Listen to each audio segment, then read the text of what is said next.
Buenos días, señores alumnos. Buenos días, doctor. Buenos días, doctor. No sé si logran escucharme.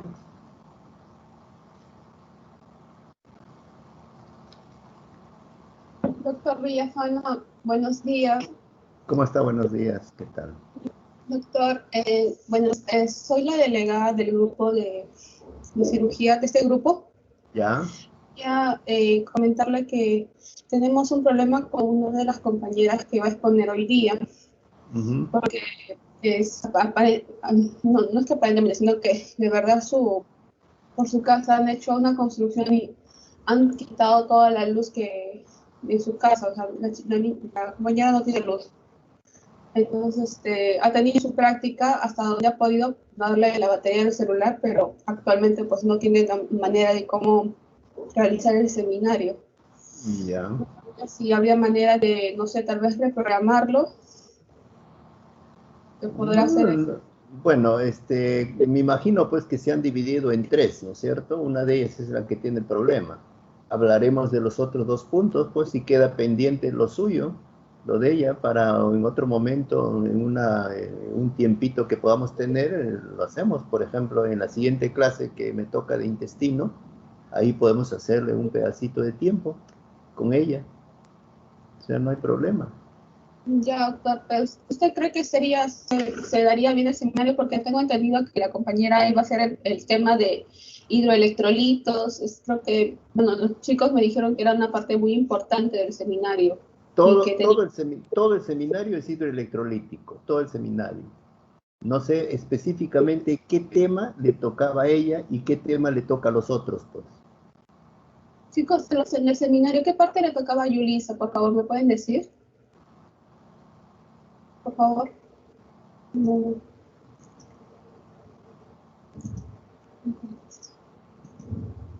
Bueno, no hay problema, o sea, cada uno expone lo suyo y se acabó, pues, la evaluación es personal, no es tampoco grupal, ¿no? Entonces no hay ningún problema. Ya el día que nos toque intestino, ese día la señorita que no va a poder hacer hoy día, porque es una cosa eventual, lo hará ese día, le daremos un tiempo, pues, ahí. ¿Ya? Ya. O sea, no hay problema, se soluciona todo. ¿Ok? Ya, está bien. Ya. Gracias. Listo. Bueno, vamos a hablar hoy día acerca del pre y posoperatorio. A ver, vamos a tratar de compartir nuestra...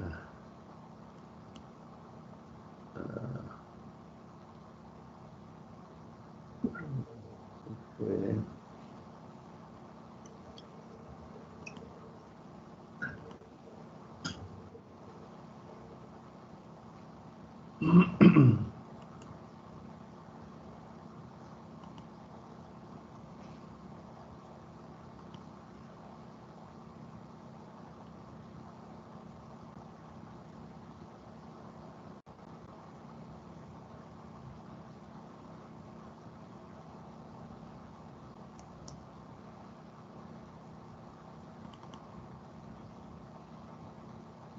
¿Logran ver bien?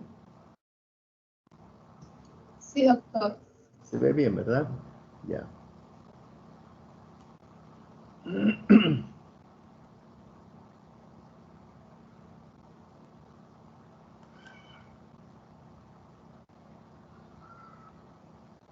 Bueno, vamos a hablar acerca del pre y posoperatorio. En realidad se trata de hablar de una evaluación que nosotros debemos hacer al paciente antes de operar, ¿no?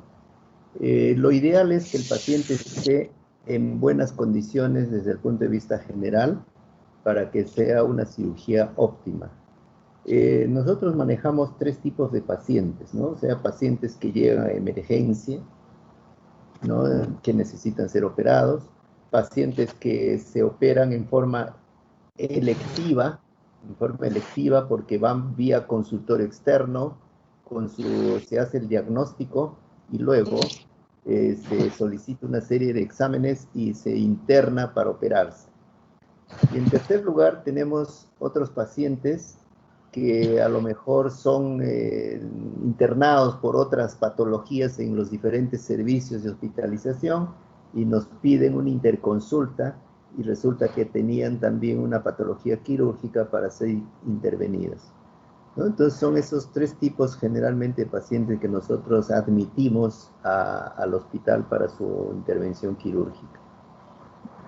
Quizás puede haber una otra forma de cirugía, que es la cirugía ambulatoria, que no la hacemos en el Hospital Hipólito Unanue, pero sí cosas pequeñas, ¿no? En consultorio externo se puede hacer cirugías pequeñas, cirugía menor. Pero en otras instituciones tienen la llamada servicio de cirugía ambulatoria, donde operan hernias, operan algunas cosas que pueden hacerlo por anestesia regional y luego le dan de alta ese mismo día, ¿no? Para eso se requiere una implementación también especial para que no haya inconvenientes, ¿cierto?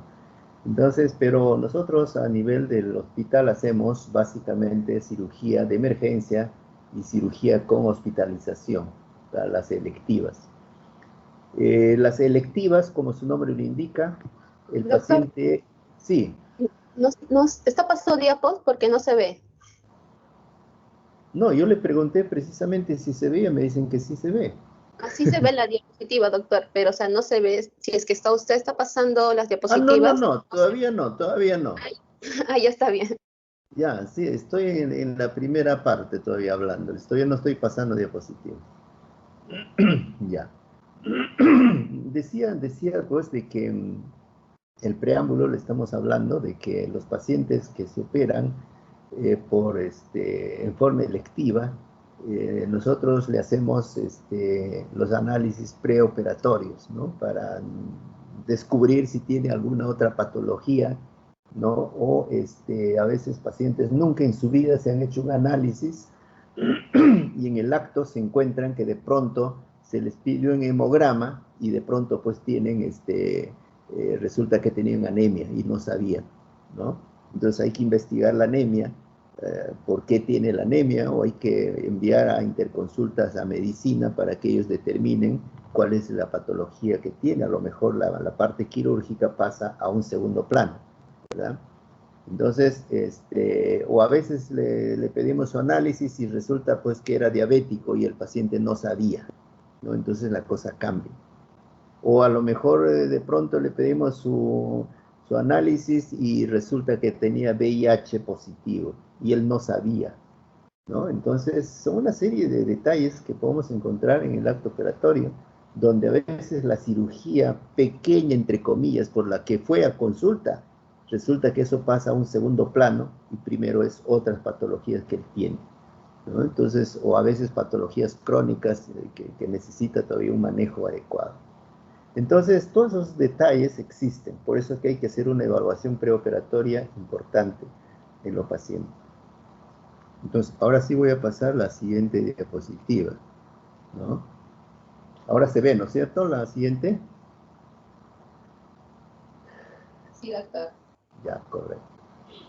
Entonces, decimos el preoperatorio. Entonces, ¿qué es el preoperatorio? Es el conjunto de acciones que el cirujano debe adoptar cuando se halla frente a un paciente con una patología quirúrgica o que potencialmente podría requerir manejo quirúrgico, ¿no? Eso es lo que estamos hablando de alguna manera. Pero este preoperatorio entonces tiene objetivos claros que debemos tenerlo así presente. Y acá les resumo en 4 objetivos importantes. Primero, evitar y disminuir la morbimortalidad quirúrgica. En principio, a nadie que esté en su sano juicio le gusta ser operado, a nadie. Nosotros no podemos operar algo que no requiere ser intervenido quirúrgicamente, ¿ya?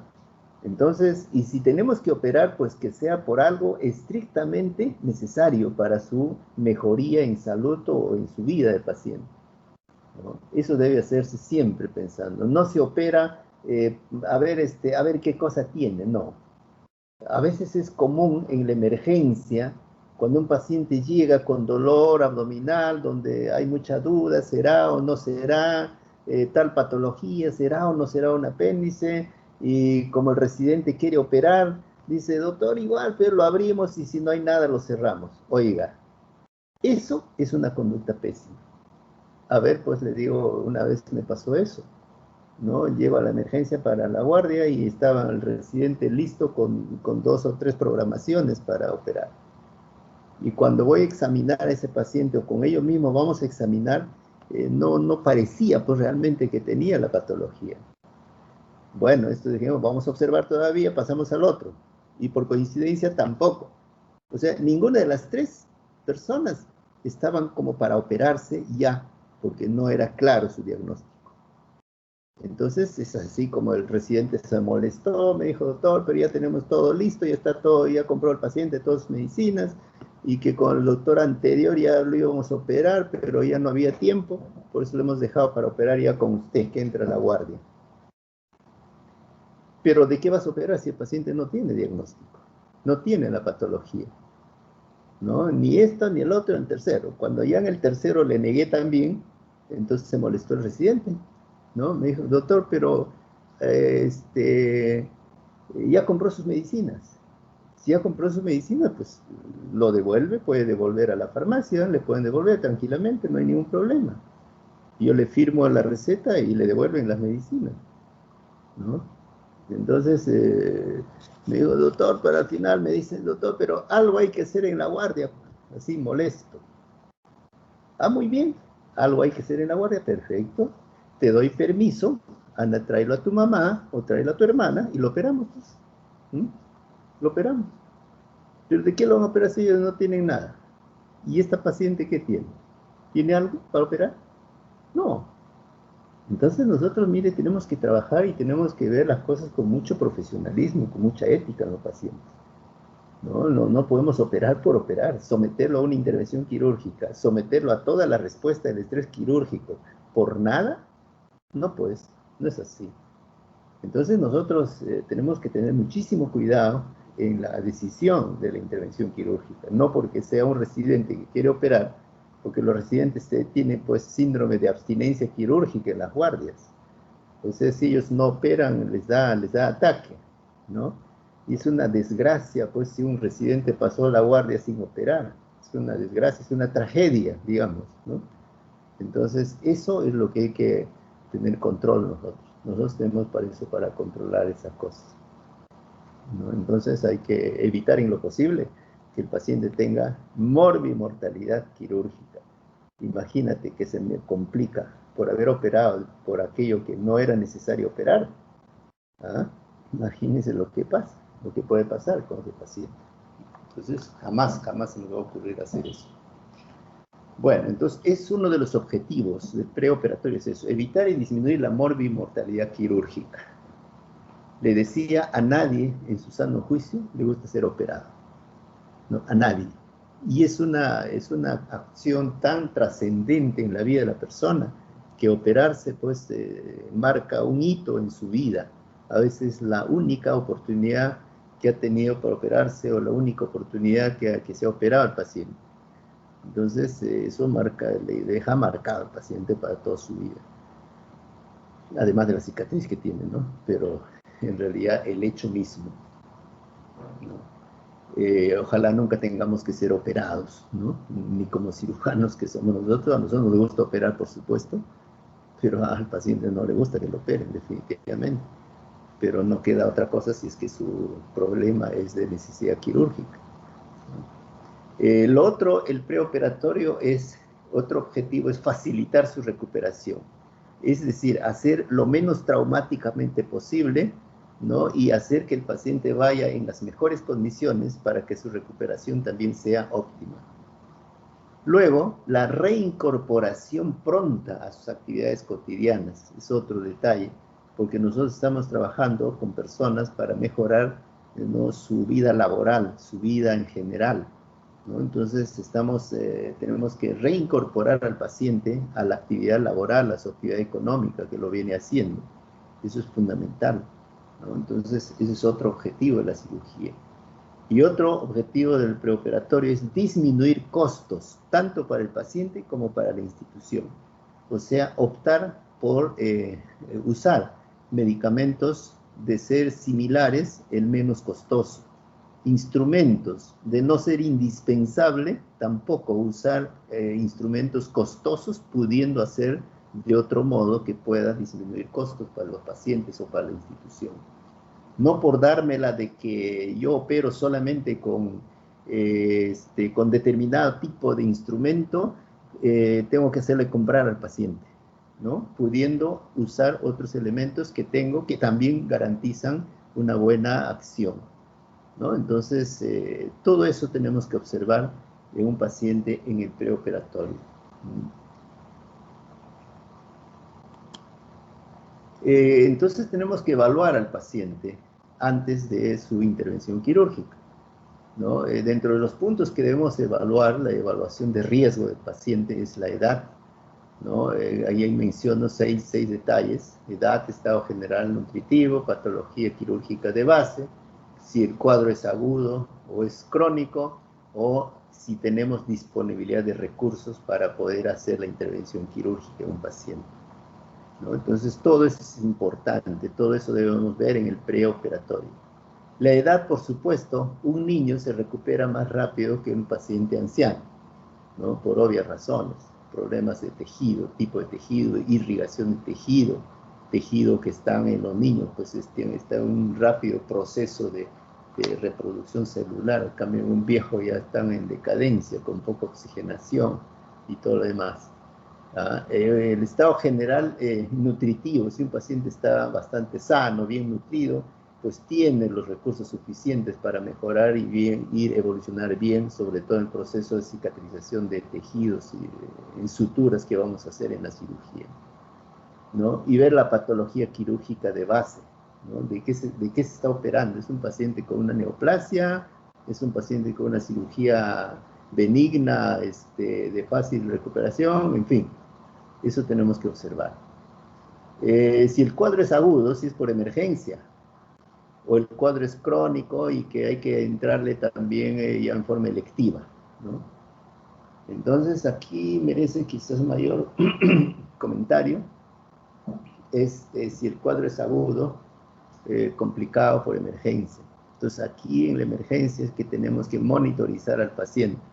Buscar dos cosas: signos de shock o signos de infección, que son las que nos van a complicar la cirugía, ¿no? Entonces, si el paciente está en shock, puede ser shock de cualquier naturaleza. Puede ser séptico, puede ser hipovolémico, puede ser un paciente deshidratado con peritonitis, séptico y deshidratado encima, ¿no? Entonces, tenemos que mejorar primero las condiciones del paciente.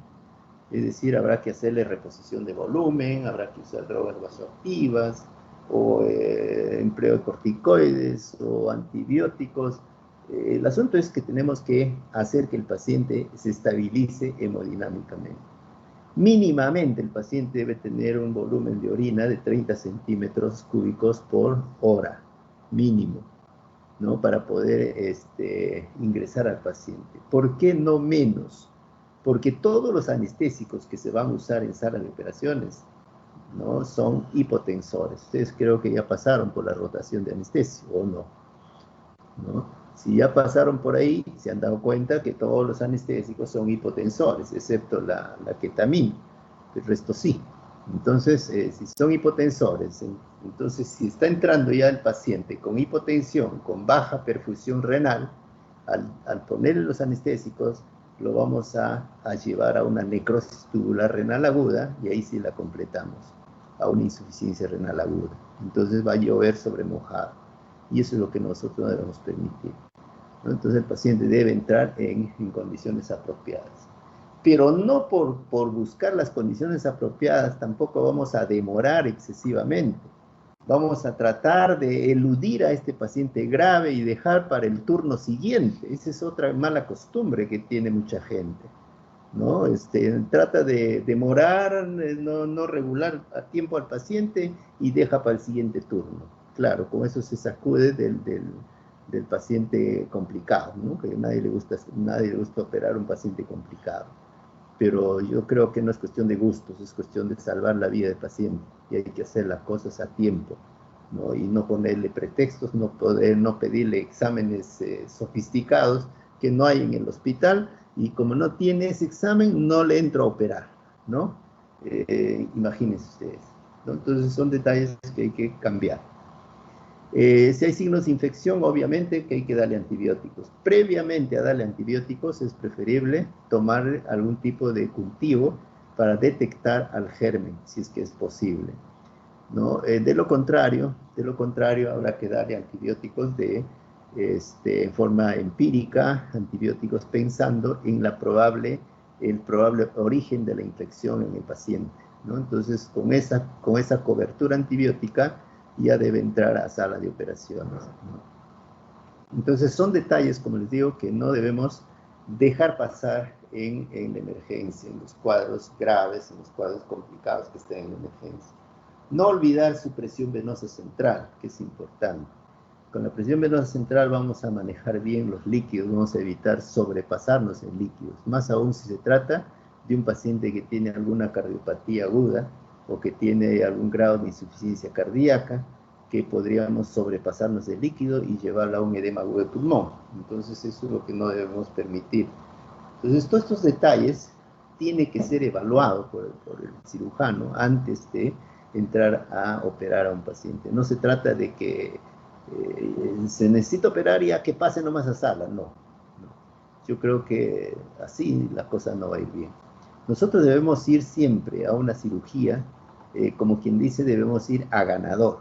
Es decir, debemos ir a hacer bien las cosas, debemos ir a sacar adelante a ese paciente, debemos ir a salvar la vida de ese paciente. No estamos yendo, si hacemos una analogía con un partido de fútbol, no estamos yendo a perder, no estamos yendo a empatar. No estamos, como mucha gente dice, la cosa es participar aunque no ganes. No, señor, en cirugía no es así. En cirugía entras a ganar sí o sí, ¿no? Y eso es lo que tiene que hacerse en cirugía, ¿no? Entonces, esa es la forma como debemos nosotros planificar nuestra acción, ¿verdad?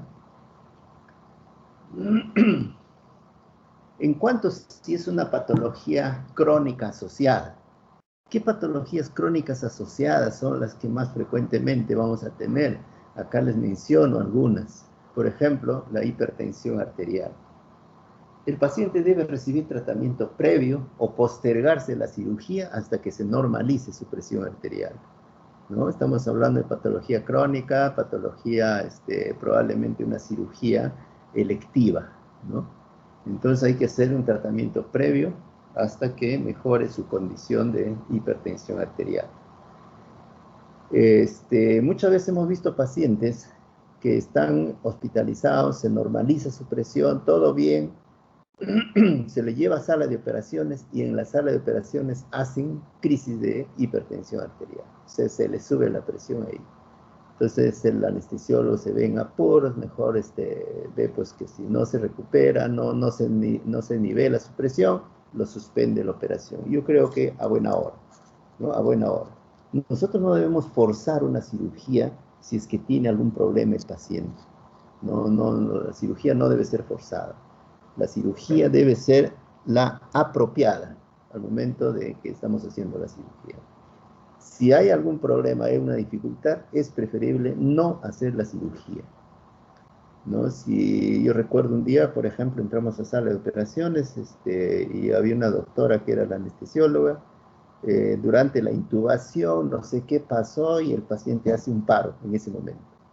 Hace un paro, se tuvo que reanimar al paciente, salió de adelante del paro, mejoró, ya salió del paro, ya estaban sus constantes bien, y la doctora me dice, ya doctor, empiece nomás a operar. Le dije, no doctor, quiero que el paciente despierte primero, que despierte, que me reconozca, y después de eso usted le pone su anestesia y yo opero. En esas condiciones como está, no. A mí nadie me garantiza de que ese paciente está bien recuperado del paro que acaba de tener. Entonces simplemente lo suspendí la operación y no operé a ese paciente, ¿no? Entonces no puede operarse en esas condiciones. Después de un paro, el paciente necesita recuperarse, no es cuestión de que ya se opere nomás, ¿no? El otro problema es la diabetes mellitus. La diabetes, por supuesto, es una patología crónica, que el paciente sabe que tiene su diabetes. Pero cuando entra en el estrés quirúrgico, aumenta los niveles de glucosa, ¿no? La cirugía es hiperglicemiante.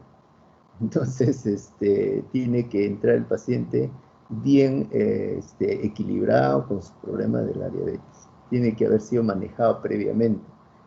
Si es posible por el endocrinólogo o por el médico internista, debe ser visto ese paciente, debe haber sido tratado previamente, normalizado, y si el caso lo requiere, irá con insulina. Si es que es urgente, tendrá que ir con insulina a la cirugía.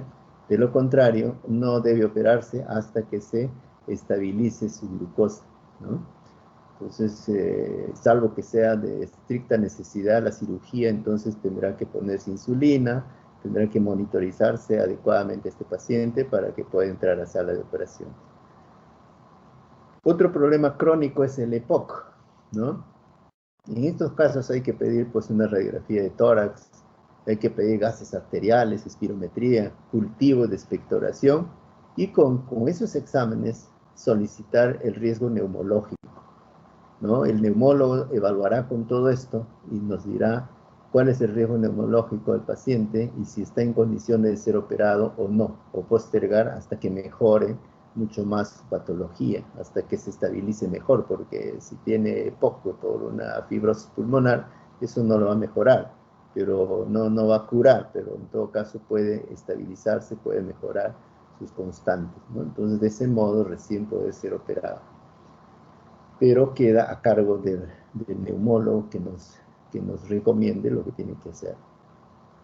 Si tiene el paciente alguna enfermedad cardiovascular, por supuesto, previo a todos los pacientes, nosotros le pedimos el riesgo cardiovascular, a todos, ¿no? Independientemente de que si tiene o no patología vascular, ¿no? Pero en pacientes en especial que tienen cirugía o, perdón, tienen enfermedad cardiovascular, pues tienen que hacerle riesgo y luego el especialista indicará lo que tiene que hacerse, si requiere algún tratamiento en especial, si es que la cirugía va a repercutir en su patología. De lo contrario, tendrá que postergarse la cirugía si así lo indica, ¿no? Si así lo indica. O sea, nosotros les he dicho de un inicio, no podemos forzar una cirugía electiva, no podemos forzar. El otro punto es el tromboembolismo pulmonar, ¿no? Entonces hay que identificar para esto sí los factores de riesgo que pueda tener el paciente, ¿no? Que eso implica tratamiento profiláctico. Hay que darle tratamiento profiláctico a los pacientes que tienen factores de riesgo. Le daremos pues heparinas de bajo peso molecular, ¿no? Pero ¿cómo evaluamos el factor de riesgo? ¿Quiénes son los pacientes que tienen factores de riesgo para hacer tromboembolismo pulmonar? Los mayores de 40 años, los que tienen obesidad, lo que se va a usar anestesia general, cirugía mayor de 1 hora de duración, ¿no? O sea, cirugías que va a durar más de 1 hora. Pacientes con embarazo o puérperas, o que tengan historia de trombosis venosa periférica o tromboembolia pulmonar, ¿no? Que tengan esa historia de eso. Esos pacientes hay que hacer sí o sí, hay que darle tratamiento profiláctico. O pacientes que se están operando por alguna neoplasia. También parte de la profilaxis del tromboembolismo es el vendaje de miembros inferiores que hay que ponerle a los pacientes que se van a operar. Vendaje de miembros inferiores, ¿no? Una vez que termine la operación, ¿no? Cuando ya el paciente pueda pararse, pues tendrá que deambular precozmente. Hay que tratar de ayudar. Hay pacientes que en su cama nomás le ponen la chata, en su cama le ponen el papagayo y no se levanta para nada, ¿no? Esos pacientes deben levantarse cuanto antes. Precozmente debe ser la deambulación para evitar el estancamiento de la sangre, más aún si se trata de pacientes con varices, por ejemplo, varices de miembros inferiores. Entonces, esos pacientes van a tener con más posibilidad hacer estos problemas de tromboembolismo. La medicación que hay que darle a este paciente es preoperatoria, heparina y bajo peso molecular, les decía. Si es un paciente con daño hepático crónico, llámese cirrosis, siempre es preferible postergar la cirugía, ¿no? Siempre es preferible hasta que esté estable, Estos pacientes rápidamente están, por momentos están bien, por momentos se inestabilizan y así están en ese plan. Entonces hay que buscar el momento más estable posible. Si es imperativa la cirugía, pues hay que administrar vitamina K por 3 días seguidos, 2 a 4 unidades de plasma fresco inmediatamente antes de la cirugía, ¿no? El aporte calórico es importante, ¿no? Y también hay que restringir la proteína, por supuesto, en estos pacientes. Y hay que colocarle los enemas evacuantes diarias, ¿no? Porque con lactulosa por vía oral o sonda nasogástrica, porque estos hacen encefalopatía prontamente, ¿no? Una cirugía desencadena una encefalopatía en tus pacientes si es que no se toman las precauciones del caso, ¿ya? Entonces, como ven ustedes, tenemos pues que hacer una evaluación minuciosa de todos estos pacientes. Para todo esto nosotros pedimos pues inicialmente los exámenes de rutina, al margen del diagnóstico de la enfermedad que lo lleva para ser operado, al margen de esos exámenes que uno pide para diagnóstico de la enfermedad quirúrgica, le pedimos exámenes generales, ya les decía, un hemograma. A veces un hemograma vamos a encontrar pues sorpresas ahí. O le vamos a pedir la glucosuria creatinina. Entonces ahí vamos a ver si tiene la diabetes o si tiene insuficiencia renal, que también es otro punto crónico que hay que manejar, la insuficiencia renal en los pacientes, previa evaluación del nefrólogo a lo mejor o del internista para que pueda dar las indicaciones o estabilizar mejor al paciente. Luego le vamos a pedir también los exámenes para bioseguridad. Por ejemplo, le pediremos las serológicas. La serología para hepatitis, ¿no? Hay pacientes portadores pues, de hepatitis B y no lo saben. Entonces, nosotros debemos pedir eso con la finalidad por dos cosas. Uno, para que el paciente sepa pues, que tiene esa patología y tenga cuidado. Y segundo, para nosotros protegernos mucho más que cualquier otro paciente. Nosotros normalmente deberíamos protegernos plenamente en toda cirugía, ¿no? Pero en estos pacientes mucho más, por supuesto, porque ustedes saben de que se necesita un mínimo de inóculo de la hepatitis B para infectarse, ¿no? Nosotros conocemos hace varios años, murió una colega cirujana en el Rebagliati precisamente, por una hepatitis fulminante después de haberse pinchado con una aguja una paciente que operaba con hepatitis B, ¿no? Entonces, eso hace varios años, ¿no? Entonces, este detalle es importante, por eso pedir por bioseguridad, para tener mucho más cuidado de lo que ya la tenemos, que ya la debemos tener en cada paciente, en cada cirugía que hacemos. Otro elemento, otro análisis de bioseguridad que pedimos es para el HIV, ¿no? Entonces también le pedimos antígeno para el HIV, para ver si el paciente tiene la patología, que sepa que tiene, si es que no la sabía, que sepa que tiene antes, porque si no, ¿qué va a pasar? Se opera, no se le dijo nada, pasó un tiempo, se hace su análisis por X razones y encuentra que tiene VIH, y va a decir de que en el hospital se le contagió el VIH, y viene el juicio al hospital, ¿no? Eso es el gran problema, y se han visto casos. Entonces, en todos estos pacientes hay que pedirles sus exámenes con la finalidad de garantizar de que está entrando pues, en tales o cuales condiciones el paciente, ¿no? Porque si no vamos a tener problemas de índole legal, de índole personal, ¿no? Entonces, por eso ese es el preoperatorio, entonces el paciente que hay que solicitar. ¿Okay? ¿Qué otro detalle importante que hay que pedir en el preoperatorio? Es el consentimiento informado. No es que hay que pedir, sino hay que hacer el consentimiento informado con el paciente. Este documento es sumamente importante para todo procedimiento que vamos a hacer con los pacientes, ¿no? Es decir, nosotros debemos siempre tratar de que el paciente entre a operarse en plena voluntad, con plena voluntad, ¿ya? Porque de lo contrario, la cirugía sería más bien una cosa obligatoria, no. La cirugía, sobre todo la electiva, debe ser voluntaria. En consecuencia, debe informarse adecuadamente a los pacientes, hacer el consentimiento informado. Lo que pasa es que últimamente, en los últimos años, se ha venido despersonalizando la cirugía, ¿no?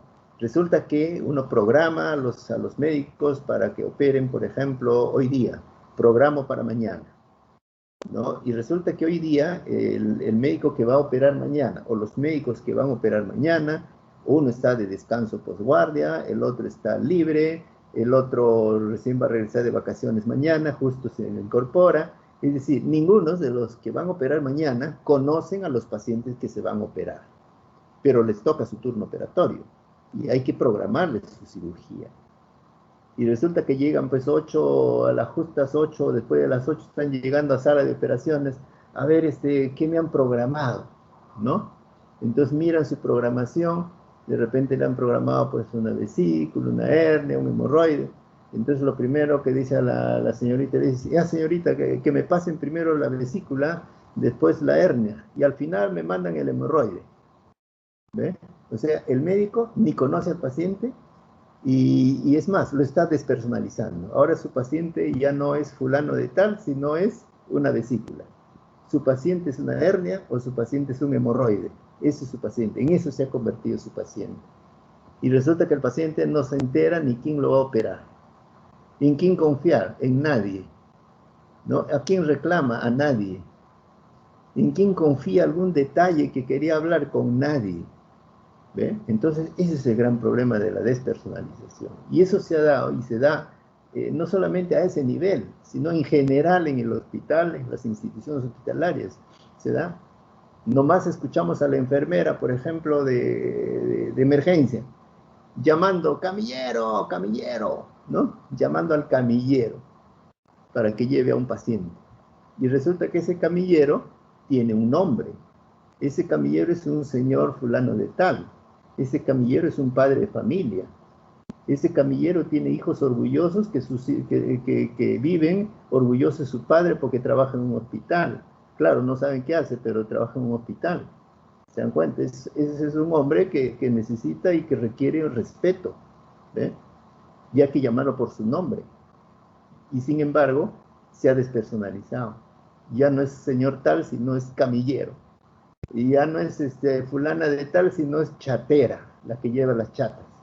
No, pues, así no es la cosa, ¿no? Entonces hemos despersonalizado totalmente. Y eso tenemos que rescatar. Entonces el consentimiento informado, por ejemplo, debe hacerlo el cirujano que va a operar. Si yo voy a operar a este paciente, pues yo debo acercarme al paciente con este documento, ¿no? Este es un documento, este es para determinada patología. Por ejemplo, este dice consentimiento informado para el tratamiento quirúrgico, hernia inguinal, hernia crural, hernia umbilical, hernia epigastral. O sea, más o menos hemos adaptado para las 3 patologías herniarias más frecuentes. Y así, para una vesícula hay un consentimiento informado, para una gastrectomía hay un consentimiento informado. Para cada uno debe haber un consentimiento informado, porque tiene particularidades, donde hay que explicarle al paciente en qué consiste la operación, para qué lo estamos operando, decirle si tiene o no otras alternativas a la cirugía. A lo mejor hay otra alternativa y que no debería operarse, más bien optar por la otra alternativa, si es que la hubiera, ¿ve? Entonces, todo eso tenemos que explicarle al paciente, explicarle cuáles son las ventajas de la cirugía, qué ventajas va a tener después de la cirugía, ¿no? Y qué desventajas va a haber con la cirugía también, si es que hubiera desventajas, o qué complicaciones va a haber con la cirugía, probables complicaciones. Entonces, con eso le vamos a sacar de duda totalmente al paciente, ¿no? Si nos ponemos a leer esto, por ejemplo, y debe el cirujano ponerse a leer, explicarle minuciosamente estos puntos, y al final, para que el paciente, si acepta, firme, ¿no? Firme el documento. Eso se llama firmar consentimiento informado. No es mandarle al interno, o mandarle al residente, o mandarle al alumno, dile, anda que firme este papel porque mañana se opera. O sea, no le explican nada y el paciente como que sí, pues ha entrado para operarse, lo firma, ni siquiera ha leído. Estos son como esos papeles que se firman en el banco cuando uno va a pedir el préstamo, ¿no? Ahí le están enajenando su familia, le están enajenando todos sus bienes y así lo firma. ¿Por qué? Porque quiere el préstamo, pues, ¿no? Y no lee las letras chiquitas que está escrita ahí en el papel del banco, ¿no? Igualito acá pasa. El paciente lo firma nomás y nadie le explicó nada. Eso, por ejemplo, es un error tremendo. El médico, el cirujano debe acercarse al paciente, decirle, yo soy fulano de tal, y yo lo voy a operar mañana, o yo lo voy a operar pasado mañana, y en esto consiste su cirugía. Entonces, miren ustedes, ahí les pongo, debe poner los datos del paciente, número de historia clínica, nombre y qué sé yo. Nombre e intervención quirúrgica y el procedimiento. En este caso, cura quirúrgica de una hernia, por ejemplo. Dice luego, descripción de la intervención quirúrgica o procedimiento.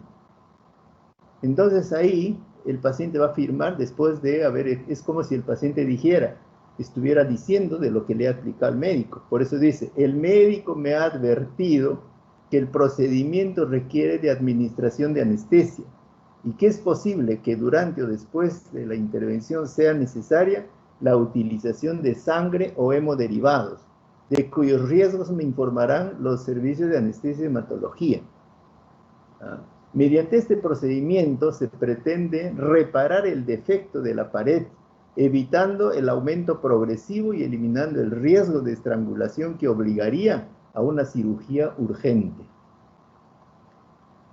Se me van a reparar un defecto de pared abdominal, que a través de dicho defecto emergen tejidos y órganos intraperitoneales y que se hallan cubiertos por la piel.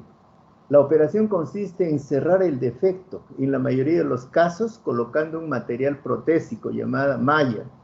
El médico me ha advertido que en ocasiones hay que realizar resección de segmento de intestino y anastomosis correspondiente, que en muchos casos produce obstrucción intestinal. También sé que cabe la posibilidad que durante la cirugía haya que realizar modificaciones del procedimiento por los hallazgos intraoperatorios para proporcionarme el tratamiento más adecuado. La realización del procedimiento puede ser filmada con fines científicos o didácticos. Miren, todo eso tenemos que explicarle al paciente, no con los términos necesariamente que están acá, sino con términos mucho más entendibles, ¿no? Si no, este documento se redacta con fines ya legales de firma. Pero todo esto debemos explicarle con términos apropiados al paciente de acuerdo a su nivel cultural. Los riesgos reales y potenciales de la intervención quirúrgica, dice, comprendo que a pesar de la adecuada elección de la técnica y de su correcta realización, pueden presentarse efectos indeseables, tanto los comunes derivados de toda intervención y que pueden afectar a todos los órganos y sistemas, como otros específicos del procedimiento, poco graves y frecuentes, infección o sangrado de la herida quirúrgica, que a veces conlleva a la apertura de la herida o dehiscencia de la anastomosis, conduciendo a una fístula estercorácea o sepsis que obligan a una reintervención urgente. El dolor prolongado en la zona de la operación es poco frecuente y poco grave. Otra complicación que puede llevar a intervención quirúrgica es la obstrucción intestinal. En personas obesas o con problemas pulmonares pueden presentarse o agravarse enfermedades respiratorias. Pueden producirse dehiscencia de la herida operatoria y posterior recidiva, ¿no? de la hernia. En personas obesas o con problemas pulmonares puede agravarse la enfermedad respiratoria. El médico me ha explicado que estas complicaciones habitualmente se resuelven con tratamiento médico, medicamentos, sueros, etc., pero pueden llegar a requerir una intervención, una reintervención generalmente de urgencia, incluyendo mayor riesgo de mortalidad. O sea, todo eso tenemos que decir al paciente. El médico me ha indicado que para la realización de esta operación es necesario contar con todos los análisis preoperatorios y riesgo cardiológico. También me ha indicado la necesidad de advertir de mis posibles alergias medicamentosas, alteraciones de la coagulación, enfermedades cardiopulmonares, existencia de prótesis, marcapasos, medicaciones actuales o cualquier otra circunstancia. Por mi situación vital actual, diabetes, obesidad, hipertensión, anemia, edad avanzada, puede aumentar la frecuencia o la gravedad de riesgo o complicaciones. ¿Cómo? ¿No? Como, ¿no? Hay una serie de complicaciones que menciona. El médico me ha explicado que en mi caso no existe otro método para cerrar el defecto que no sea el quirúrgico. He comprendido las explicaciones que se me han facilitado en un lenguaje claro y sencillo, y el facultativo me ha atendido, me ha permitido realizar todas las observaciones y me ha aclarado todas las dudas que le he planteado. Es lo que dice el paciente. Datos del profesional responsable del procedimiento. Acá debe escribir su nombre, el cirujano, su número de colegio, su registro de especialista, etc. Conformidad de consentimiento informado, ¿no? En forma libre y voluntaria, ¿no? Entonces el paciente, con toda esa información, ¿no? El que suscribe expresa haber tomado conocimiento de manera objetiva y clara del procedimiento expuesto en el presente documento, así como la explicación del profesional responsable. Ahí pone el paciente su nombre, su apellido, su DNI, su huella digital, o sea, aceptando la operación. Y también debe haber un testigo del paciente, ¿no? Que es su representante legal, puede ser un familiar, ¿no? El que suscribe, expresa haber tomado conocimiento de manera objetiva y clara del procedimiento expuesto por el presente documento, así como las explicaciones del profesional responsable. Pone su nombre, su apellido y firma el familiar directamente.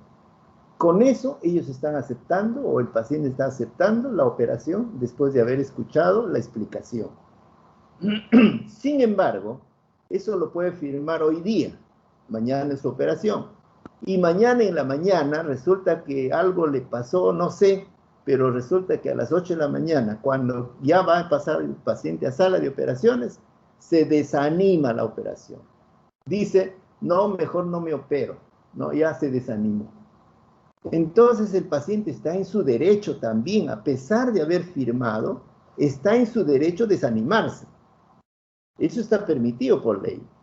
Por eso hay un ítem aparte donde dice revocatoria del consentimiento informado del procedimiento, dice.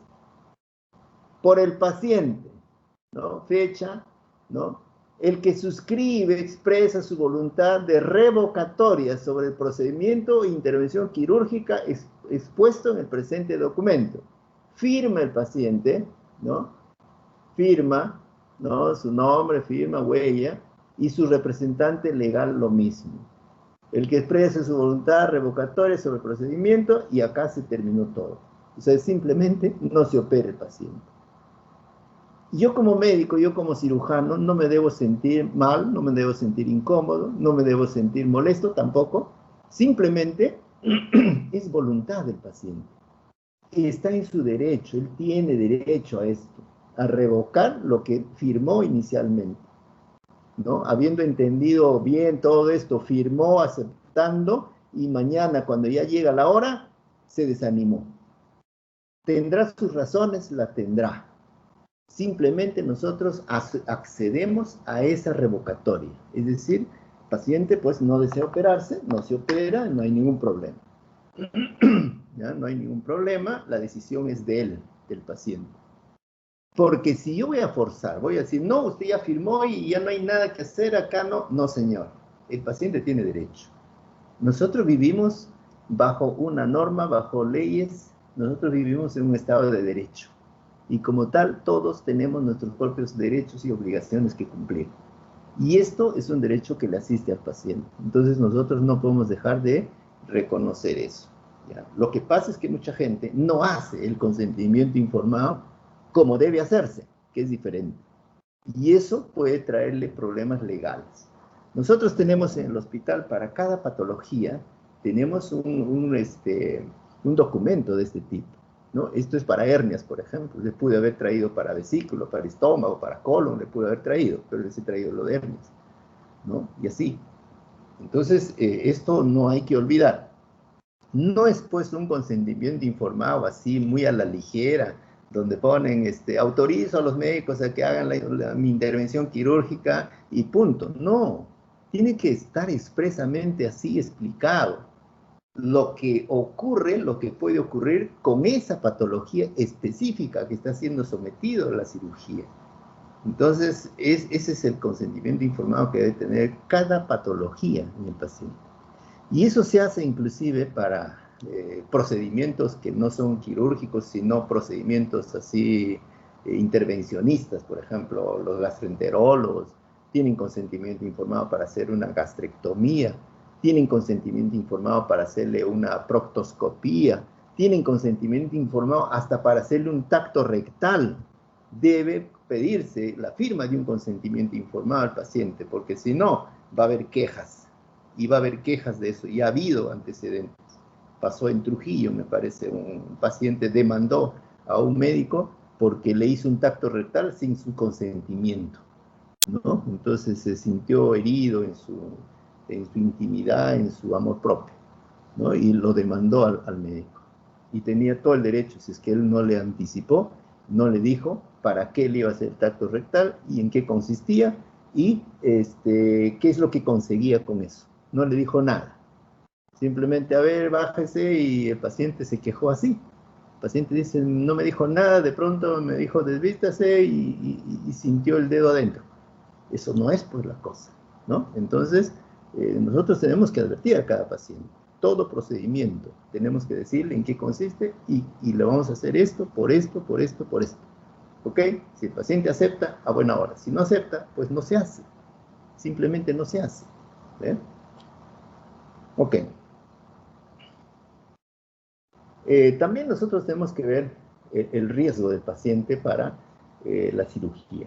Para eso utilizamos la clasificación ASA, ¿no? La escala de evaluación del paciente en relación a su capacidad funcional y la presencia de comorbilidades que generan riesgo de morbimortalidad en el procedimiento quirúrgico. Entonces tenemos el ASA 1 hasta el 5, ¿no? ASA 1 es el paciente sano, ¿no? Sano completamente, no hay un problema, ese paciente pues no tiene mayor riesgo, ¿no? Pero sin embargo, el paciente nos pregunta, nos dice, doctor, corro algún peligro en esta operación, corro riesgo? ¿Ah? ¿Qué le contestamos nosotros? ¿Qué le contestamos? ¿Qué le decimos? No, no se preocupe, no va a pasar nada. ¿Ah? Porque usted está sano, no hay problema, no va a pasar nada. ¿Ustedes creen que una cirugía no puede pasar nada? ¿Ah? Toda cirugía tiene un riesgo. Toda cirugía tiene un riesgo.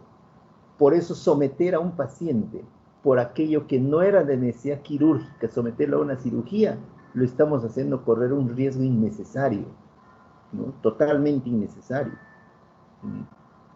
O si hay otra alternativa tan buena y tan eficaz como lo que voy a hacer mediante la intervención quirúrgica, también hay que optar por ese método y no por la cirugía, si es que lo hubiera y la conocen, ¿no? Entonces, eso debe ser nuestra mentalidad siempre, ¿no? Nosotros debemos ser médicos ante todo, ¿no?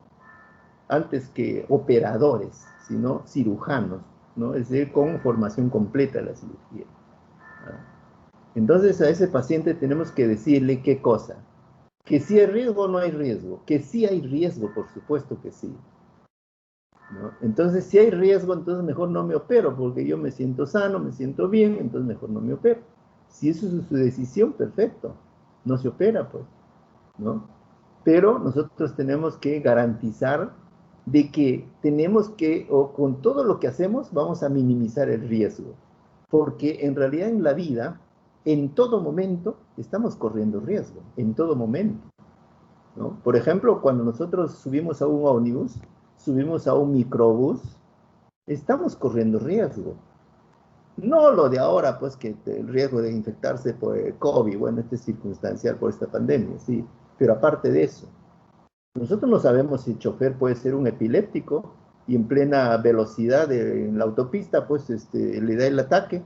¿Y qué pasa con el carro? Pierde el control del vehículo, ¿no? Y nos puede pasar algo ahí, ¿no es cierto? No lo sabemos. Sin embargo, nos subimos al carro.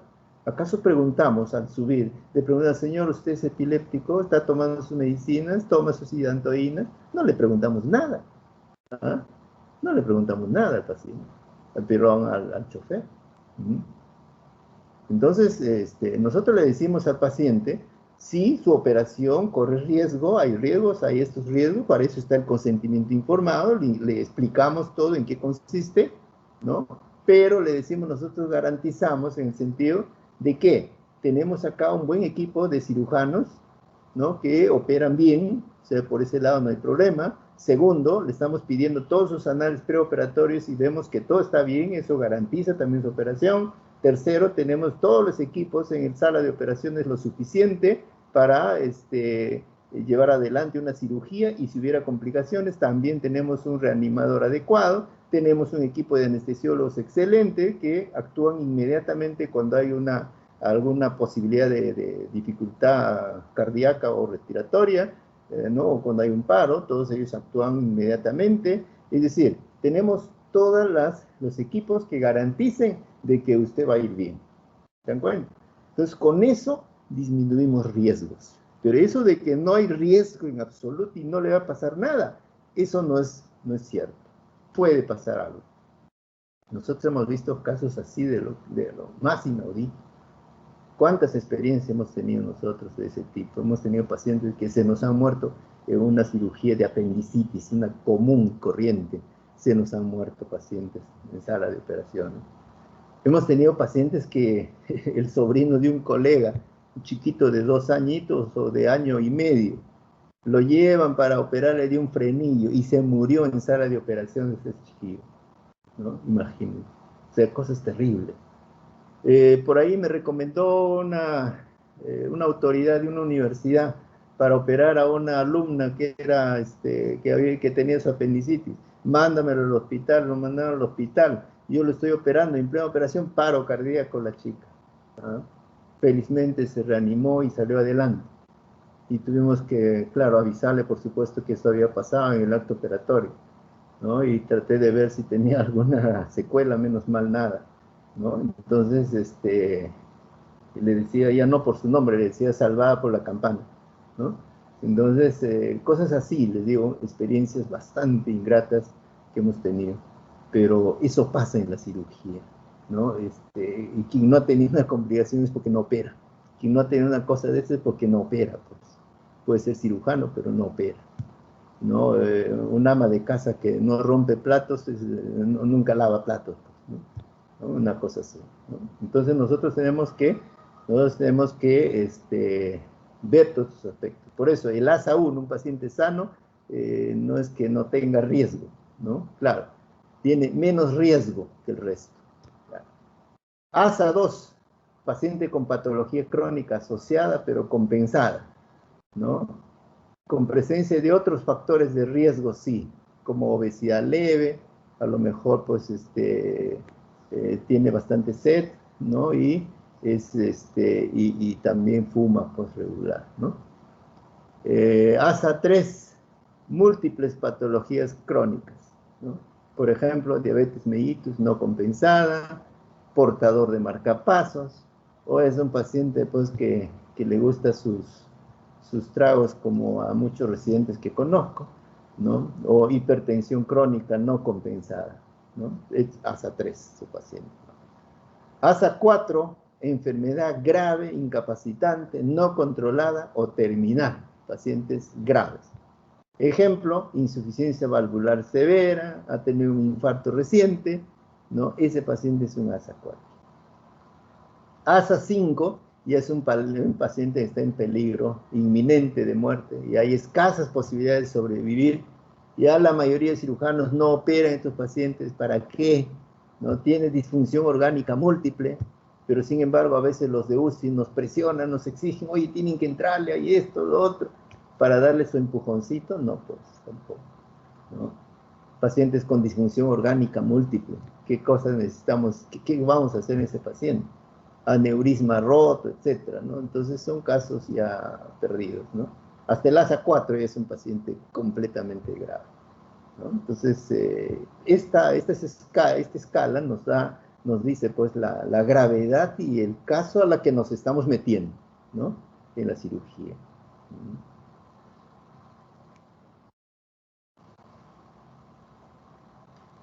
Veamos el postoperatorio. El postoperatorio tiene que ver pues con una serie de aspectos también. Si un paciente durante el acto operatorio ha ido bien y ha estado bien compensado, probablemente va a tener un postoperatorio también tranquilo, sin mayores problemas. Y si ha sido una cirugía corta, con mayor razón. Pero cirugías largas, donde el paciente ha tenido sangrados abundantes, donde el paciente ha habido descompensación durante el acto operatorio, entonces el paciente probablemente tenga problemas en el postoperatorio, ¿no? Tenemos fases del postoperatorio, que acá le ponemos, ¿no? Pero ¿de cuándo a cuándo comprende el postoperatorio? Postoperatorio dice proceso que abarca desde que finaliza la cirugía hasta que el paciente se recupere completamente y se reincorpore a sus actividades cotidianas con o sin secuelas asociadas. Esto algunos lo discuten, ¿no? Algunos es discutible que no podamos nosotros hablar de postoperatorio tan largo, ¿no? O sea, como hasta que se reintegre su actividad. Pero si el paciente estaba trabajando previamente en eso, y si se opera es porque quiere mejorar eso, ¿no? Y entonces yo creo que sí debemos incluir hasta que le pongamos al paciente, entre comillas, que esté operativo, ¿no? Hasta que esté operativo, hasta que esté haciendo sus actividades cotidianas diarias, ¿no? Eso es lo ideal, por supuesto, ¿no? Que un paciente pase circunstancias, y ojalá sin secuelas sería lo ideal, sin secuelas por parte de la patología o por parte de la cirugía misma, ¿no? Entonces, esta división de las fases también es un poco discutible. Algunos autores consideran, por ejemplo, el postoperatorio inmediato a las primeras 24 horas, no hasta las 6 horas solamente, sino las primeras 24 horas, ¿no? Entonces, acá en esta etapa, en el postoperatorio inmediato, generalmente el paciente pasa pues de sala de operaciones a recuperación. Bueno, de sala de operaciones puede pasar a 3 lugares posibles, ¿no? Uno es si el paciente es una cirugía más o menos de mediana duración, una cirugía que no ha habido mayores inconvenientes, entonces pasa a recuperación inmediata y que está un par de horas o 3 horas, y luego pasa a su piso de hospitalización, ¿no? Eso es lo común. Lo otro es que el paciente tuvo complicaciones graves en el acto operatorio, sangró más de la cuenta, se le tuvo que transfundir varias unidades de sangre, o hizo descompensación cardíaca, algún fenómeno, o su operación fue demasiado larga, fue una operación compleja, entonces ese paciente debe pasar a la unidad de cuidados intensivos, a UCI, ¿no? Y lo otro es que si el paciente fue una operación prácticamente simple, con anestesia nomás regional o por bloqueo, y ese paciente podría muy bien salir directamente de sala de operaciones, pasar a su piso directamente si es que no tenemos el sistema de cirugía ambulatoria. Pasar a su piso inmediatamente y ya estar en la tarde, ingerir sus alimentos sin mayor problema, ¿no? Entonces, eso sería la forma. Pero habría una cuarta posibilidad, que en el acto operatorio el paciente puede fallecer. También hemos tenido casos, ¿no? Entonces, en ese caso, el paciente obviamente no va a pasar a ninguno de los 3 sitios que hemos dicho, sino pasará a la morgue, ¿no? A la morgue del hospital, ¿no? Entonces, son hechos ya lamentables, pero puede pasar también, y lo hemos tenido pacientes de esa naturaleza. ¿Ven? Entonces, como ven ustedes, son detalles que hay que tomar en cuenta. Ahora, en el postoperatorio inmediato, ¿qué es lo que debemos controlar acá? Dice ahí control de los signos vitales, eso es fundamental, y control del dolor. Cuando un paciente pasa de sala de operaciones a recuperación, debe pasar de preferencia extubado. O sea, la extubación debe hacerse durante la durante su permanencia en sala de operaciones. Ustedes saben que la anestesia, no sé si han hecho ya, repito, ¿han rotado por anestesia ya ustedes? ¿Sí? No, doctor, todavía no. Señoritas, ¿han rotado ya por anestesia? No, doctor, todavía. No, doctor, no hemos rotado todavía. ¿Me escuchan? No. Sí se escucha, doctor. Sí, Sí, doctor. doctor, se escucha. Doctor, ¿nos escucha? A ver, ¿ya han rotado por anestesia ustedes? No, doctor. Creo que el doctor no nos escucha. Doctor, ¿nos puede escuchar? Sí, ya le estoy escuchando ahora sí. Ya. Ay. Ya. No les han, no han pasado todavía por anestesia ustedes. Entonces, ¿no? No, doctor, No. disculpe, su diapositiva se ve un poco recortada. ¿Recortada en qué sentido? Sí, como si, por ejemplo, no se ve toda la diapo completa, se ve como una parte. Solamente A se ver. ve que dice las 6 horas de control, signos vitales, y abajo, en vez de decir, bueno, completo, dice troll del dolor, y así está, como si le hubiesen puesto zoom. Caramba. A ver, vamos a ver. Voy a compartir de nuevo. Ahora se ve completo. Sí, ahora sí se ve, gracias. Ya, pero más chiquito, no importa. Ya. Pero sí se ve. Ya. Sí, sí se ve, gracias. Ya. Bueno, entonces no, les decía, si ustedes ya han pasado por anestesia, ahí pues le deben haber explicado, ¿no? Pero bueno, debo explicar brevemente. La anestesia tiene tres etapas ¿no? que tiene que ver en la anestesia. Primero es la inducción, luego es el mantenimiento y tercero es el despertar. En esas tres etapas es el que participa el anestesiólogo completamente. La inducción es la aplicación de un sedante, de un hipnótico y un relajante muscular para que el paciente pueda intubarse fácilmente. Entonces, con eso se intuba y después que se intuba, se le oxigena y luego empieza a pasarse ya la anestesia por vía, puede ser en este caso, el alotano, es un gas volátil, ¿no? Un líquido volátil. Entonces, por ahí empieza. Entonces, desde que empieza la administración de la anestesia, se llama ya el mantenimiento. Y el mantenimiento dura todo el tiempo que dura la cirugía. Y cuando ya está por culminar la cirugía, el anestesiólogo tiene que ya cerrar el ingreso de anestesia y haber calculado la aplicación del relajante para que le dure hasta que termine la operación, ¿no? Entonces, con eso es que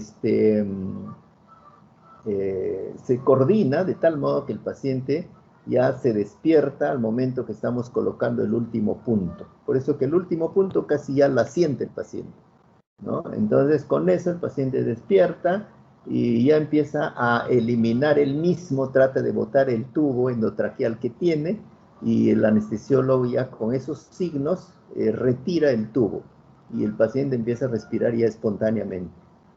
Así debería salir siempre todo paciente que sale de sala de operaciones, que sale de sala de operaciones a recuperación.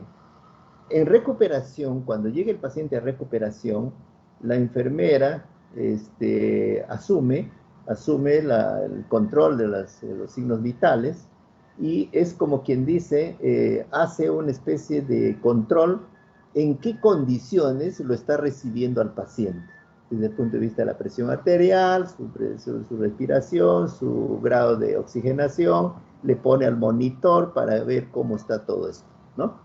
Es decir, lo recibe en esas condiciones y anota en qué condiciones lo está recibiendo el paciente y el cirujano debe dar todas las indicaciones a la enfermera qué es lo que tiene que hacer con ese paciente, ¿no? Le explicará sobre los drenes, sobre las sondas, si la sonda la va a aspirar, no la va a aspirar, si los drenes la va a dejar abiertas o no, si es que tiene drenes para poder cerrarlas o no. A veces al trasladar de sala de operaciones a recuperación hay que cerrar algunos drenes, sobre todo el dren de Kerr, lo cierran para que no se derrame la bilis, qué sé yo. Y cuando llega a recuperación deben abrirse esos drenes y explicar a la enfermera que debe abrirse, y si hay sonda nasogástrica debe aspirarse cada 2 horas, si hay sonda Foley hay que ver para qué se puso la sonda Foley, es decir, de acuerdo si es que ya no se necesita retirar esa sonda Foley, en fin. Todo eso debe explicarse a la enfermera en el postoperatorio inmediato. ¿Ya? Y aparte, por supuesto, indicar para el control del dolor. No esperar todavía que el paciente pues, se queje de dolor. Yo creo que hay que ponerle al paciente lo necesario, ¿no? Para controlar el dolor. No porque un paciente se queja y el otro no, vamos a decir, como este se queja tanto y este otro no, o sea, como que está exagerando. No, el dolor es muy personal de cada quien, ¿no? El dolor depende del umbral doloroso de cada quien. Algunas personas sienten más dolor que otras, pero igual hay que ponerle sus analgésicos a todos, ¿no? A todos. Unos soportan más, no es que no les duela, sino soportan más, que es diferente. Entonces hay que tratar de siempre no llegar a extremos, hay que ponerle de todas maneras sus analgésicos ahí en ese momento. Ahora, el problema del postoperatorio inmediato es el sangrado, ¿no? Eso debe llevarse un control permanente. Muchas veces hemos tenido que reintervenir pacientes por hemorragias en el postoperatorio inmediato.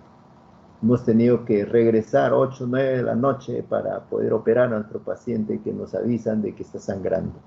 Por eso que la labor del cirujano no termina cuando termina la operación, ¿no? La labor del cirujano pues, se prolonga hasta que el paciente sale de alta, ni siquiera eso, hasta seguir su control, hasta que el paciente se reincorpore a sus actividades cotidianas, como estamos viendo en postoperatorio.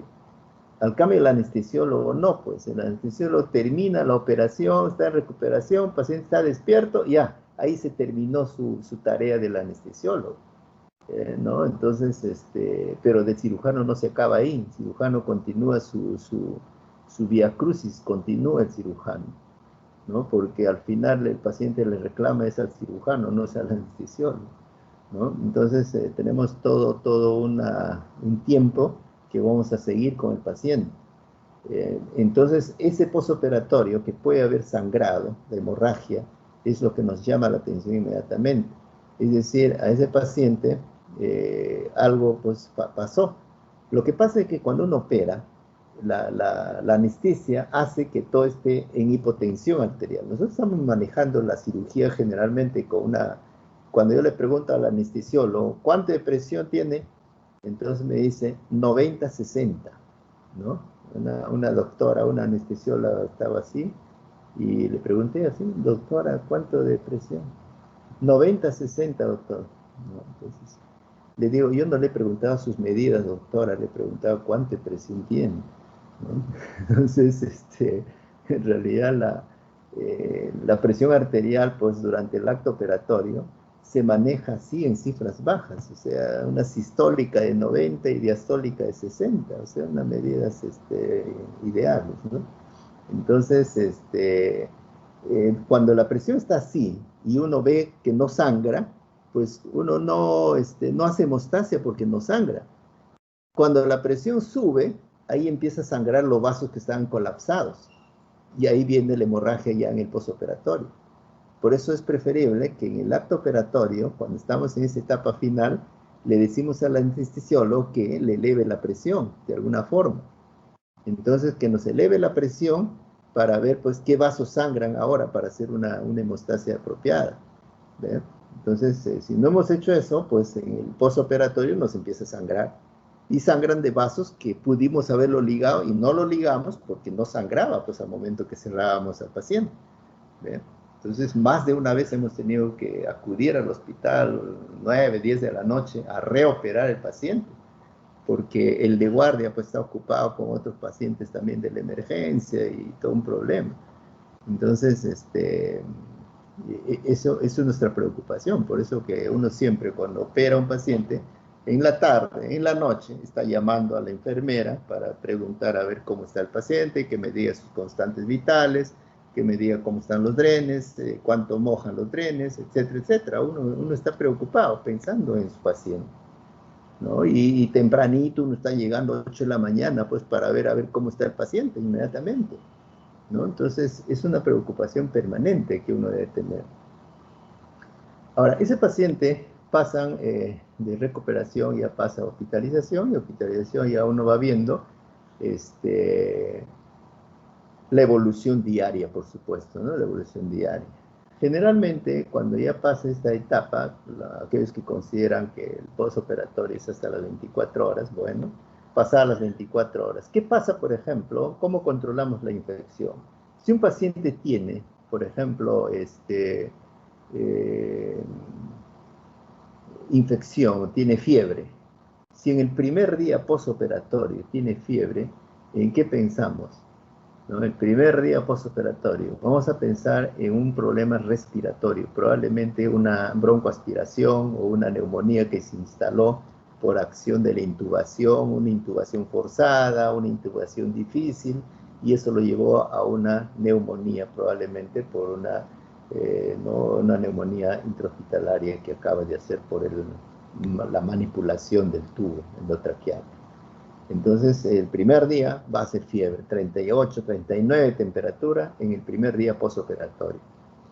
Si hace fiebre entre el segundo y tercer día postoperatorio, sospechamos de una infección urinaria, probablemente que se ha usado sondas o no se ha usado sondas, pero que tenía a lo mejor en el examen de orina bacterias más de lo habitualmente, ¿no?, presente, y que con la hipotensión que hace durante toda la operación empiezan a aumentar la concentración de gérmenes y hacen la infección urinaria.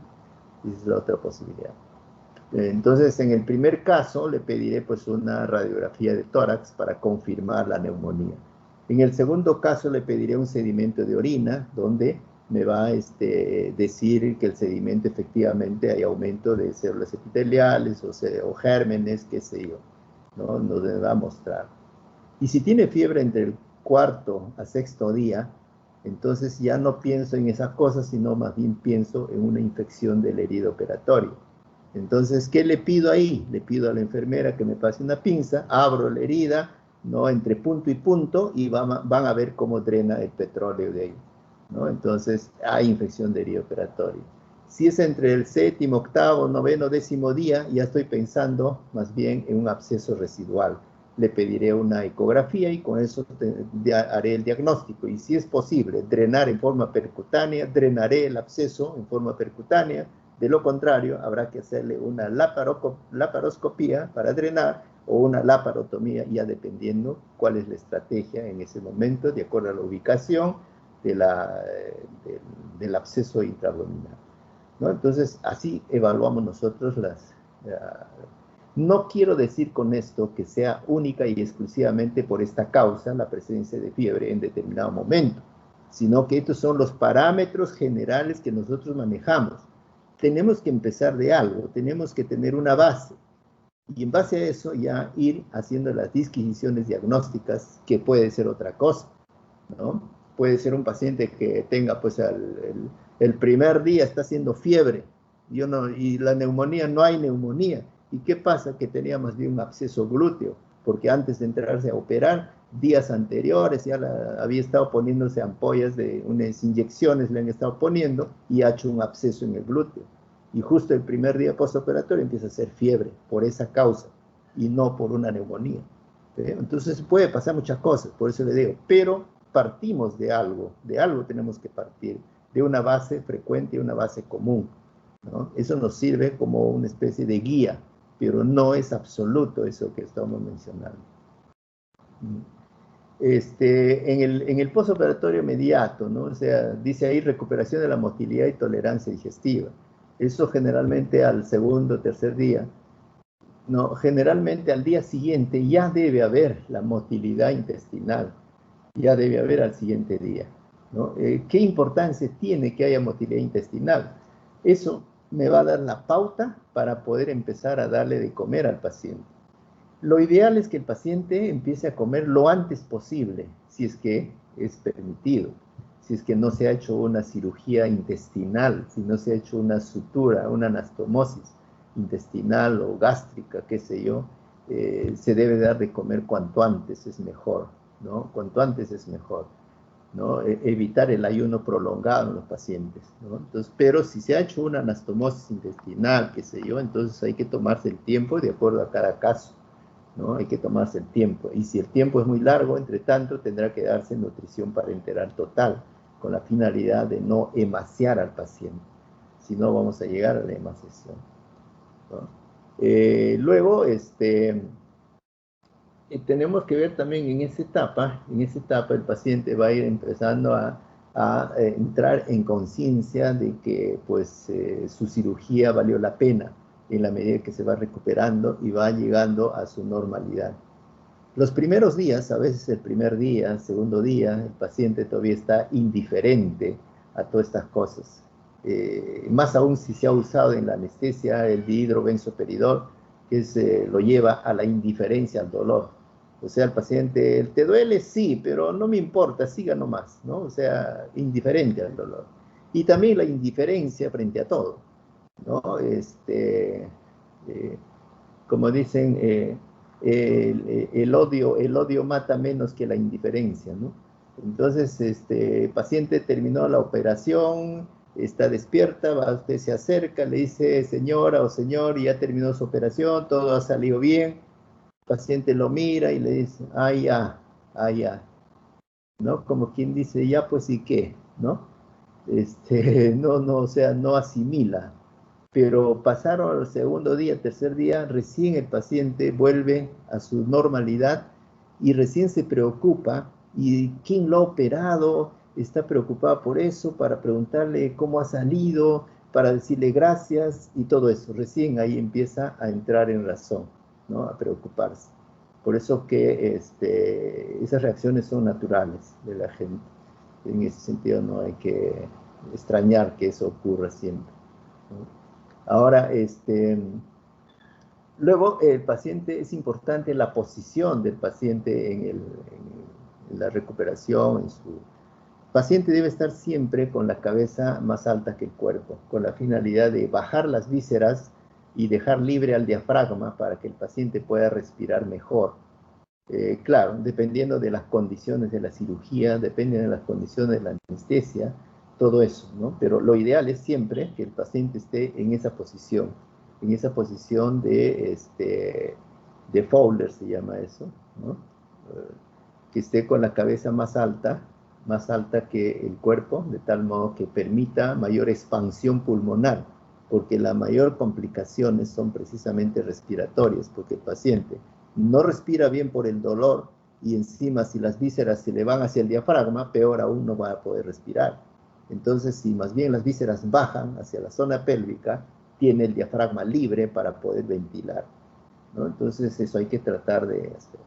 Luego viene la recuperación, la deambulación precoz. Cuanto más pronto pueda deambular, mejor para el paciente, ¿no? Eso es lo ideal, que se recupere más rápido, pero caminando más pronto, ¿no? Si tiene que ir al baño, que vaya al baño. Si puede pararse, que se levante, que vaya al baño, o que lo ayuden para que vaya al baño.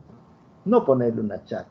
Hay gente que le pone una chata. Bueno, señoras que pueden levantarse, ayudarlos, levantarse, llevarlo al baño. Claro que es más complicado porque tienen que levantarla, ayudarla, trasladarla, necesitan de un personal especial para que lo ayude. Claro, eso les es más difícil que meterle una chata inmediatamente debajo de las nalgas, ¿no? El paciente así no va a poder orinar, ¿no? No va a poder orinar. Uno, que su vejiga no se contrae bien todavía. Otro, de que las vísceras tampoco hacen para que aplasten a la vejiga, porque las vísceras están hacia el diafragma y no aplastan a la vejiga. Y nadie orina pues hacia el cielo, ¿no? Sino tiene que estar sentada mínimamente o parada o irse al baño, ¿no? Entonces, todos esos detalles hay que contemplar.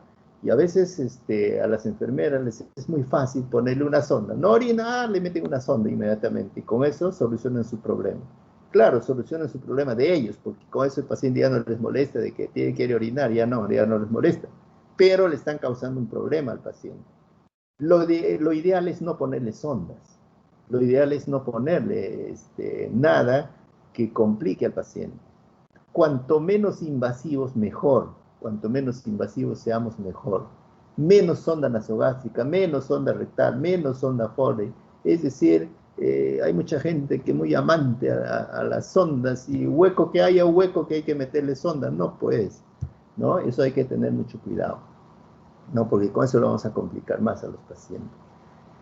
¿Qué otro detalle? ¿En qué momento debe comer el paciente? El paciente debe comer en la medida que ya, uno, que haya recuperación de su peristaltismo intestinal, que esté indicado su alimentación porque no hay ya peligro en cuanto a las anastomosis, qué sé yo, y el paciente tenga hambre, tenga deseo de comer, ¿no? Entonces, con eso le vamos a ya empezar su dieta, ¿no?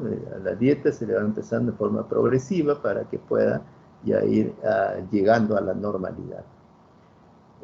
Muchos de estos pacientes empiezan a ganar de peso a partir de los 10 días, ya empiezan a ganar de peso más de lo debido. Y a veces ellos dicen, debe ser tanto suero que me han puesto, por eso que me he aumentado de peso.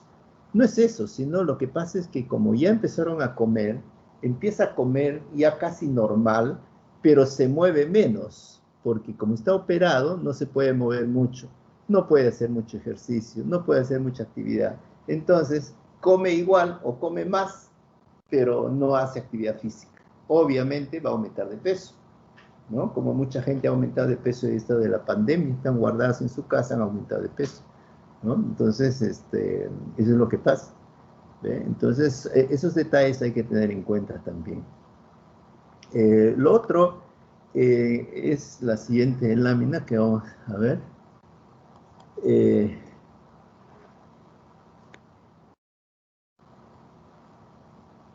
A ver. Sí, pues acá, ¿no? Hay niveles de atención que debemos tener en cuenta a estos pacientes que ya se han operado. Uno que es la parte, nada más la cirugía ambulatoria, donde el paciente pues se va a recuperar ya en su domicilio, se opera y se va de alta. Pero para eso se requiere siempre, debe asegurarse que haya una persona que lo asista en su casa, ya para la toma de su medicación, o para alguna cuestión imprevista que pueda presentarse y que inmediatamente deban acudir a la emergencia en caso de presentarse alguna complicación, porque nosotros no sabemos lo que puede pasar, ¿no? Lo otro es la cirugía con hospitalización, es la que habitualmente hacemos. Entonces ahí lo que hacemos todos los días, pasamos visita, hacemos la evaluación del paciente, evolución diaria de las funciones vitales, vemos la diuresis, los drenajes, vamos a ver si hay alguna complicación que se pueda presentar de ayer a hoy, ¿no? Entonces, eso es lo que tenemos que ver todos los días. Y para eso el interno es fundamental. El interno va a las 7 de la mañana o antes a evaluar al paciente, a hacer una evolución, escribe en la historia clínica su evolución, y eso es lo que al momento de la visita médica nos va a explicar el interno, nos va a informar el interno de lo que ha pasado con el paciente durante toda la noche. Para eso se ha informado de la enfermera, se ha informado de los libros de control de la enfermería, todo eso ha tenido que revisar de cada paciente para explicarnos lo que ha ocurrido con el paciente de ayer que lo dejamos a hoy, ¿no es cierto? Entonces, con todo eso ya nosotros en la visita médica vamos a indicar todo lo que debe seguir de hoy a mañana, ¿no? Entre ellos el tipo de posición en que debe estar el paciente, o si hay que deambular, que deambule de una vez, ¿no? Que se levante a caminar, indicaremos qué tipo de dieta va a ingerir, ¿no? De acuerdo a la cirugía que se ha realizado. Si aún no come, veremos qué hidratación, ahí le hacemos su balance hidroelectrolítico, sus aportes de acuerdo a sus requerimientos, le vamos a indicar ahí los sueros, el goteo correspondiente, todo eso le indicamos a la enfermera durante la visita médica, ¿no? Escribimos en la historia clínica con los internos, con los residentes, y todos ellos van haciendo toda esta tarea, ¿no? De indicaciones para el paciente. Le pondremos bloqueadores de secreción gástrica según el caso, analgésicos quizás a la mayoría todavía, la tromboprofilaxis también a los que tienen factores de riesgo, antibióticos si es que hay infecciones en forma terapéutica. No se pone antibióticos por si acaso, sino cuando hay necesidad de hacerlo, ¿no? Y cuando se trata de un paciente crítico, obviamente, pues requiere monitorización y control estricto su medio interno, gases en sangre y todo eso hay que estar pidiéndole constantemente para hacer los reajustes correspondientes, ¿no? Son pacientes con complicaciones muy graves o que se han hecho cirugías complejas. Estos pacientes pueden estar en la unidad de cuidados intensivos o algunos a veces no hay camas en la unidad de cuidados intensivos, estarán en la unidad de cuidados intermedios que tenemos nosotros en cirugía. Entonces hay que manejar a esos pacientes en esa forma, con esa estrictez del caso, ¿no? Ok, entonces esto es lo que quería mencionarles en cuanto a esta clase, ¿no? Si hay alguna pregunta, la contestamos, y si no, vamos a descansar unos 5 minutos o 10 minutos para empezar con el seminario de líquidos y electrolitos. ¿Ok? Tienen la palabra ustedes si tienen alguna pregunta.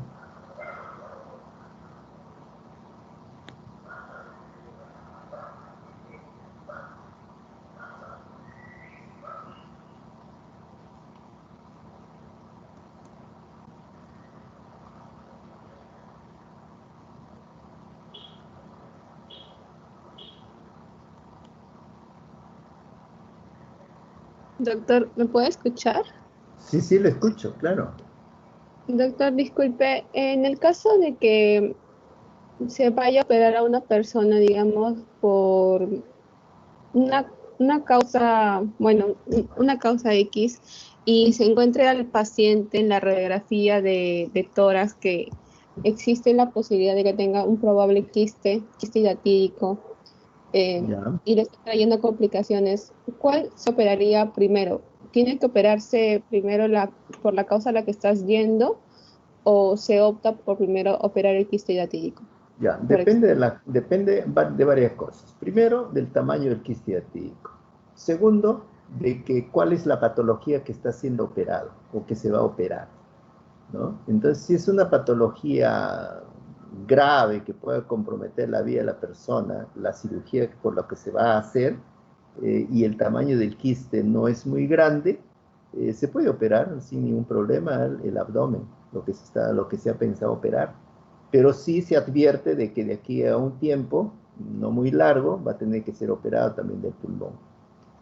Pero si tiene un quiste hidatídico en el pulmón y tiene también un quiste hidatídico en el hígado, ¿no? Y ambos van a ser operados, primero debe operarse el quiste hidatídico pulmonar, ¿no? Para que esté en buenas condiciones de tipo respiratorias para después hacer la cirugía abdominal. Más aún si el quiste pulmonar es de mayor tamaño, ¿no? Entonces necesitamos que ese pulmón esté bien compensado para poder tolerar una cirugía abdominal. Por eso hay que especificar qué cirugía es lo que se tendría. Si es una hernia y tiene un quiste hidatídico pulmonar, pues, y la hernia le está